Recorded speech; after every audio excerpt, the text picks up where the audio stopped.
नमस्कार दोस्तों, स्वागत है आपका finance with Tushar YouTube channel पर। आज का ये वीडियो बहुत ही खास होने वाला है क्योंकि इस वीडियो में हम आपको ऐसा तरीका बताएंगे जिसकी मदद से आप 1 करोड़ रुपए का कॉर्पस बना सकते हो। कई सारे लोगों का ड्रीम होता है कि उन्हें रिटायरमेंट के लिए 1 करोड़ रुपए का फंड चाहिए होता है, लेकिन 1 करोड़ रुपए का फंड बनाना उन्हें इम्पॉसिबल लगता है। लेकिन अगर आप सही इन्वेस्टमेंट के साथ सही डायरेक्शन में काम करते हो तो समय के साथ 1 करोड़ रुपए का कॉर्पस बनाया जा सकता है। लेकिन इसके लिए आपको आज से ही थोड़ी थोड़ी अमाउंट निवेश करनी होगी। तो दोस्तों इस वीडियो को पूरा देखिए क्योंकि ये वीडियो काफी इंटरेस्टिंग होने वाला है। इस वीडियो में हम आपको डिटेल में बताएंगे कि 1 करोड़ रुपए का कॉर्पस कैसे बनेगा और 1 करोड़ रुपए के कॉर्पस को बनाने के लिए हमें कितने पैसे आज से निवेश करने होंगे और हमारे उस 1 करोड़ रुपए के कॉर्पस बनने के लिए कितना टाइम लग सकता है। तो इस वीडियो में मैं आपके इन सभी सवालों का जवाब दूंगा, लेकिन आपको बस ये वीडियो पूरा देखना है। इसके लिए सबसे पहले समझते हैं कि एसआईपी क्या होता है। एसआईपी का मतलब होता है सिस्टमैटिक इन्वेस्टमेंट प्लान, जिसमें आप हर महीने एक डिसाइडेड अमाउंट निवेश करते रहते हो। एसआईपी की अमाउंट कितनी होनी चाहिए यह पूरा डिसीजन आपका होता है। आप चाहे तो हर महीने 500 रुपए से भी एसआईपी शुरू कर सकते हो और आप चाहे तो 1 लाख रुपए से भी एसआईपी शुरू कर सकते हो। एसआईपी एक ऐसी प्रोसेस होती है जो आपको रेगुलर इन्वेस्टमेंट करने की आदत डालती है। एसआईपी की शुरुआत साल 1990 में हुई थी और फिर उसके बाद एसआईपी भारत में काफी ज्यादा पॉपुलर होने लगा। लेकिन ये एसआईपी करने का फायदा क्या होता है आइए जानते हैं। एसआईपी करने का सबसे पहला फायदा है कंपाउंडिंग का जादू। अगर आप लॉन्ग टर्म के लिए कंटिन्यू एसआईपी करते जाते हो तो टाइम के साथ आपके पैसे तो ग्रो होते हैं, लेकिन इसी के साथ आपको कंपाउंडिंग का भी बेनिफिट मिलता है। क्योंकि जब स्टॉक मार्केट और म्यूचुअल फंड में जब आपको कंपाउंडिंग का बेनिफिट मिलने लगता है तब आपके पैसे तेजी से बढ़ने लगते हैं। एसआईपी करने का दूसरा फायदा है कम अमाउंट। एसआईपी करने के लिए आपके पास ज्यादा पैसे होने चाहिए ऐसा नहीं है, आप कम पैसों से भी एसआईपी में निवेश कर सकते हो। एसआईपी के जरिए आप हर महीने थोड़े थोड़े पैसे निवेश कर सकते हो। तो इससे क्या होता है कि आप मार्केट के अप्स एंड डाउन्स में अपना पैसा निवेश करते हो, जिसकी वजह से आपकी इन्वेस्टमेंट एवरेज हो जाती है। और जब आपकी इन्वेस्टमेंट एवरेज हो जाती है तो आपके पोर्टफोलियो में से रिस्क कम हो जाता है। एसआईपी में निवेश करने का तीसरा फायदा है ऑटोमेटिक एसआईपी। एसआईपी में आपको हर महीने जाकर मैन्युअली पैसे ट्रांसफर करने की कोई जरूरत नहीं है, बल्कि आप ऑटोमेटिक एसआईपी के जरिए हर महीने एक फिक्स तारीख को अपने पैसे निवेश कर सकते हो। अब समझते हैं एसआईपी कैसे काम करता है। मान लीजिए आपने 10,000 रुपए किसी म्यूचुअल फंड में निवेश कर दिए, तो आपको पहले साल आपकी इन्वेस्टमेंट पर 12% का रिटर्न मिला। मतलब आपको 10,000 रुपए पर 1200 रुपए का प्रॉफिट हो गया। मतलब 1 साल बाद आपके पैसे की वैल्यू 11,200 रुपए हो गई। और फिर अगर आपको अगले साल फिर से 12% का रिटर्न मिला तो आपका रिटर्न 1,500 रुपए का हो सकता है, क्योंकि यहाँ पर आपको 10,000 रुपए पर रिटर्न मिला,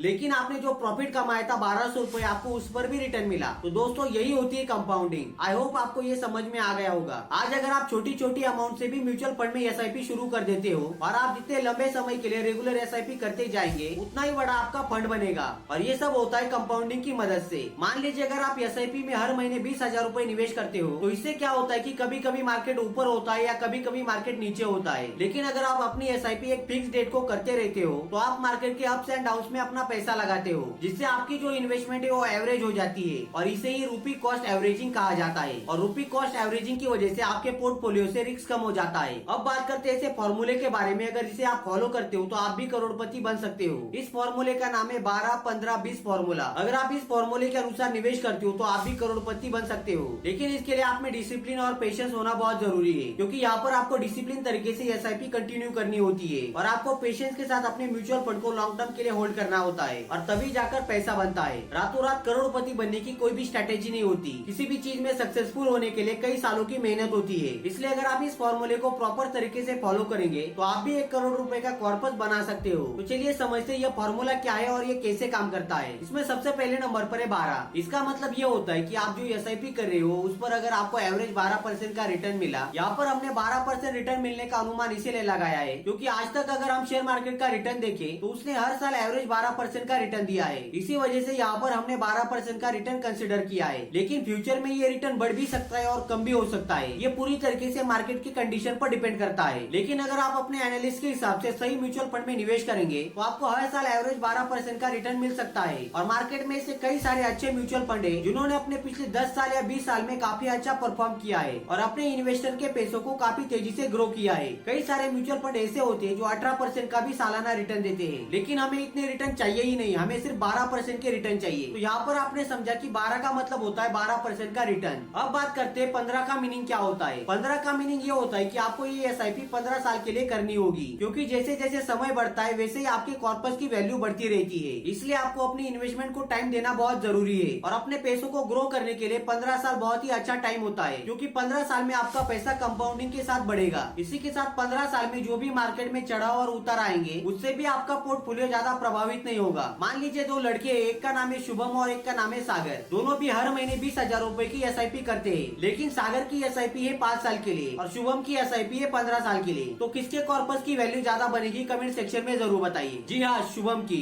शुभम के कॉर्पस की वैल्यू लॉन्ग टर्म SIP और कंपाउंडिंग की मदद से तेजी से ग्रो हुई, लेकिन सागर की SIP सिर्फ 5 साल के लिए ही थी, इसलिए यहाँ पर सागर को ज्यादा कंपाउंडिंग का बेनिफिट नहीं मिला। इसलिए SIP को लॉन्ग टर्म के लिए लेकर जाना बहुत ही इंपॉर्टेंट है। अब जानते हैं 20 का मीनिंग क्या होता है। 20 का मीनिंग ये होता है कि आपको हर महीने 20,000 रूपए की SIP करनी होगी। कई सारे लोग सोचते हैं कि 20,000 रूपए बहुत बड़ा अमाउंट होता है, लेकिन अगर आप रेगुलर SIP करते जाते हो तो धीरे धीरे आपकी यही अमाउंट एक बड़ी अमाउंट में कन्वर्ट हो जाएगी। शुरुआत में आपको 20,000 रूपए ज्यादा लगेंगे, लेकिन आप जैसे जैसे हर महीने इसे रेगुलर करते जाएंगे तो कुछ साल बाद आपको रियलाइज होगा कि आपके कॉर्पस की वैल्यू आपके इन्वेस्टेड अमाउंट से भी ज्यादा है। ये होता है लॉन्ग टर्म इन्वेस्टमेंट और कंपाउंडिंग का बेनिफिट। अब बात करते हैं ये 12, 15 और 20 फॉर्मूला कैसे काम करता है। मान लीजिए आप हर महीने 20,000 रूपए की SIP करते हो और ये SIP आपको कंटिन्यू 15 साल के लिए करनी होगी, और अगर आपको आपके फंड पर एवरेज 12% का रिटर्न मिला तो 15 साल बाद आपके फंड की वैल्यू 1 करोड़ रूपए बन जाएगी। अगर आप हर महीने 20,000 रूपए की SIP करते हो तो 15 साल में आपकी इन्वेस्टेड अमाउंट हो जाएगी 36 लाख रूपए। और मान लेते हैं अगर आपको आपकी इन्वेस्टमेंट पर 12% का रिटर्न मिला तो आपके इन्वेस्टेड 36 लाख पर 64,91,000 रूपए का आपको कैपिटल गेन मिलेगा। मतलब आपकी total investment 36 lakh rupees plus आपको कैपिटल गेन मिला 64,91,000 रुपीज। और इन्हें अगर हम कैलकुलेट करें तो यहाँ पर आपके फंड की वैल्यू हो जाती है 1,91,000 रुपीज। मतलब आपका 36 लाख रुपीज का इन्वेस्टमेंट 15 साल में 1,91 लाख रुपीज बन गया। इसका मतलब ये होता है कि अगर आपको ज्यादा रिटर्न मिलेंगे तो आपके पैसे 1 करोड़ रुपए से भी ज्यादा बन सकते हैं। आपके कॉर्पस की वैल्यू पूरी तरीके से आपके रिटर्न पर डिपेंड करती है, लेकिन कोई भी SIP करने से पहले आपको गोल डिसाइड करना बहुत इंपॉर्टेंट होता है। कई सारे लोगों को लगता है कि सिर्फ रिटायरमेंट के लिए ही SIP करनी होती है, लेकिन ऐसा नहीं है। आप अपने बच्चों के एजुकेशन के लिए भी SIP शुरू कर सकते हो। मान लीजिए आज आपके बच्चे छोटे हैं और अगर आपको अपने बच्चों के हायर स्टडीज के लिए पैसे सेव करने हैं तो आप हर महीने 10,000 रूपए की SIP 10 साल के लिए कर सकते हो। इससे आपके बच्चों के एजुकेशन के लिए काफी अच्छा फंड बनेगा। मान लीजिए कुछ साल बाद आपको खुद का घर खरीदना है तो खुद का घर खरीदने के लिए भी आप SIP करके अपने पैसे जमा कर सकते हो। SIP करते टाइम आपको इन बातों का ध्यान रखना बहुत जरूरी है। SIP करते टाइम अपना पैसा कम से कम 2 या 3 फंड में निवेश कर दीजिए। ऐसा करने से रिस्क कम हो जाता है। तो इसके लिए आप एक large cap mutual fund select कर सकते हो, एक mid cap mutual fund select कर सकते हो और तीसरा हाइब्रिड म्यूचुअल फंड सिलेक्ट कर सकते हो। मतलब आपको 3 अलग अलग कैटेगरी के म्यूचुअल फंड सिलेक्ट करने चाहिए। SIP में निवेश करते टाइम आपको दूसरी ये बात ध्यान में रखनी है कि आपको अपनी रिस्क को एनालाइज करना है। आपको अपनी रिस्क के अनुसार ही निवेश करना चाहिए। कई सारे लोग ऐसे होते हैं कि उन्हें अपने पैसों पर रिस्क लेना पसंद नहीं होता। अगर आपको अपने पैसों पर रिस्क लेना पसंद नहीं है तो आप डेब्ट म्यूचुअल फंड सिलेक्ट कर सकते हो। आप चाहे तो डिजिटल गोल्ड में निवेश कर सकते हो या फिर आप सरकारी बॉन्ड में भी निवेश कर सकते हो। अब बात करते हैं SIP करने के लिए सही म्यूचुअल फंड का सिलेक्शन कैसे करें। म्यूचुअल फंड का सिलेक्शन करने से पहले आपको म्यूचुअल फंड के टाइप्स पता होना बहुत जरूरी है, जिसमें सबसे पहला म्यूचुअल फंड है large cap mutual fund. Large cap mutual fund में बड़ी और स्टेबल कंपनियां होती है जहाँ पर रिस्क कम होता है। अगर आपको अपने पैसों पर रिस्क लेना पसंद नहीं है तो आप लार्ज कैप म्यूचुअल फंड में निवेश कर सकते हो। दूसरा म्यूचुअल फंड है mid cap mutual fund. Mid cap mutual fund के माध्यम से आप अपना पैसा मिड कैप कंपनीज में निवेश कर सकते हो, लेकिन मिड कैप म्यूचुअल फंड में लार्ज कैप म्यूचुअल फंड से ज्यादा रिस्क होता है, लेकिन यहाँ पर रिटर्न भी ज्यादा हो सकता है। तीसरा म्यूचुअल फंड है small cap mutual fund. Small cap mutual fund के माध्यम से आप अपना पैसा छोटी कंपनियों में लगाते हो,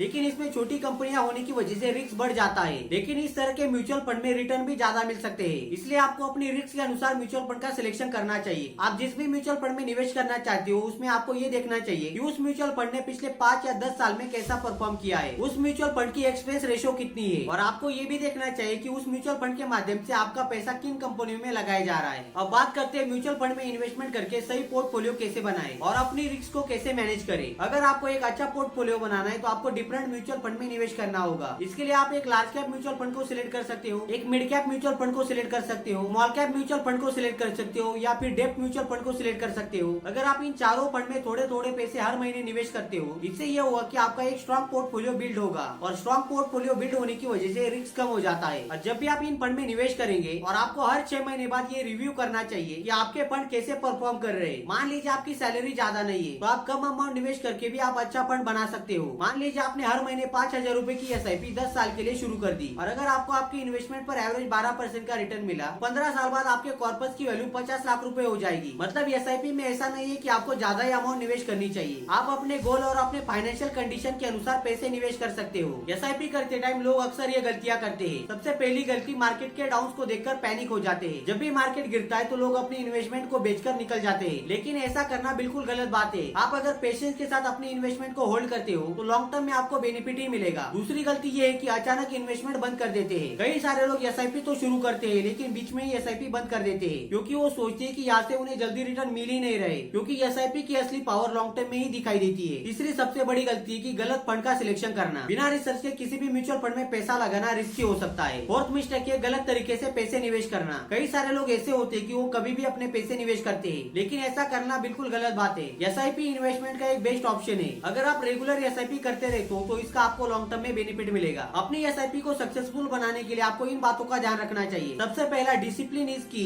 मतलब एसआईपी की आदत डालिए और रेगुलर अपनी एसआईपी करते रहिए। दूसरा, सही टाइम पर डिसीजन लीजिए। जब आपके रिटर्न थोड़े कम हो जाए तो आप घबराइए नहीं, क्योंकि लॉन्ग टर्म में आपको इसका फायदा जरूर मिलेगा। तो दोस्तों, इस वीडियो में हमने बात की 12, 15 और 20 फार्मूला कैसे काम करता है और कैसे आप इस फार्मूले की मदद से 1 करोड़ रुपए का फंड बना सकते हो। और इसी के साथ हमने ये भी देखा कि कैसे आप एक सही म्यूचुअल फंड का सिलेक्शन कर सकते हो। आई होप दोस्तों आपको ये वीडियो पसंद आया होगा। अगर आपको ये वीडियो पसंद आई तो वीडियो को लाइक कर हमारे चैनल को सब्सक्राइब कर लीजिए। और अगर फिर भी आपके मन में कोई डाउट है तो हमें कमेंट सेक्शन में जरूर पूछिए, मैं आपके सारे सवालों का जवाब जरूर दूंगा। तो चलिए मिलते हैं नए किसी इंफॉर्मेटिव वीडियो में, तब तक के लिए जय हिंद, वंदे मातरम।